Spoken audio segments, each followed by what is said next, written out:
اور کاش तुम उस वक्त की कैफियत देखो जब फरिश्ते काफिरों की जानें निकालते हैं कि उनके चेहरों और पीठों पर मारते जाते हैं और कहते हैं अब आग के अजाब का मजा चखो। ये उन अमाल की सजा है जो तुम्हारे हाथों ने आगे भेजे हैं। और ये जान रखो कि अल्लाह बंदों पर जुल्म नहीं करता। जैसा हाल फिरौनियों और उनसे पहले लोगों का हुआ था वैसा ही इनका हुआ कि उन्होंने अल्लाह की आयतों से कुफ्र किया तो अल्लाह ने उनके गुनाहों की सजा में उनको पकड़ लिया।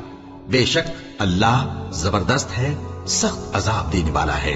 ये इसलिए कि जो नेमत अल्लाह किसी कौम को दिया करता है जब तक वो खुद अपने दिलों की हालत न बदल डाले अल्लाह उसे नहीं बदला करता।